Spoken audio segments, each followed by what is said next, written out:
Lanvin. Il a un capital sympathie énorme, Albert Elbaz. Il y avait quand même tous les repères Lanvin, c'était assez dépouillé, mais moi je trouve ça bien. Il a un style, une identité super forte, quoi. Vraiment, dans sa façon de couper les choses, tout bord franc, à vif comme ça, moi je trouve ça vachement joli. Hein. C'est vrai que c'était moins sophistiqué que la saison d'avant dans les matières, mais tout aussi sophistiqué dans les coupes. Et j'aime bien ces petits bijoux fantaisie qu'ils rajoutent partout. Moi j'ai préféré les chaussures bicolores, les chaussures noires qui étaient un peu pointues avec la semelle rose, je trouvais ça très raffiné. Je préfère que les chaussures à bout carré. Il y a beaucoup de choses qui se passent dans le dos de ces robes, j'ai l'impression. Oui, beaucoup. Il a une signature dans ses fermetures et dans ses finitions de vêtements. On a l'impression que vraiment il a mis un tissu et qu'il a à peine clippé et que ça s'est arrêté là, quoi. Mais c'est magique, hein, faut pouvoir le faire. Les filles sont très très pâles au défilé Lanvin quand même.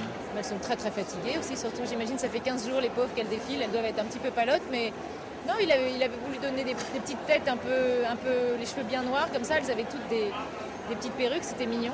Il y avait Daria. Il y avait Daria, alors tout va bien. Les couleurs qu'on a vues ici, c'était quoi? Il y avait noir, il y avait principalement du noir, un peu de rouge, et ce rose, ce fameux rose qui est présent, pas partout quand même pas, mais qui est très très présent cette saison.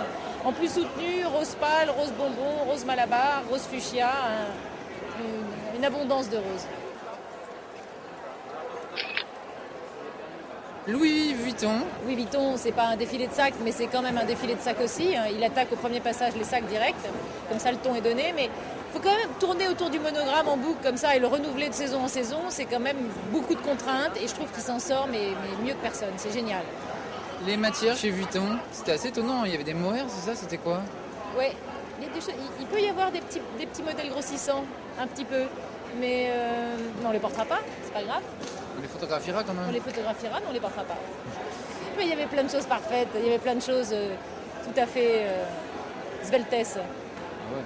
C'est super sveltes. Ouais. Non, c'était bien, c'était bien. Il sait ce que c'est, lui, le sveltes en plus. Il sait ce que c'est. Ah non, mais ça, à mon avis, il a pas du tout envie de porter un pull en mohair.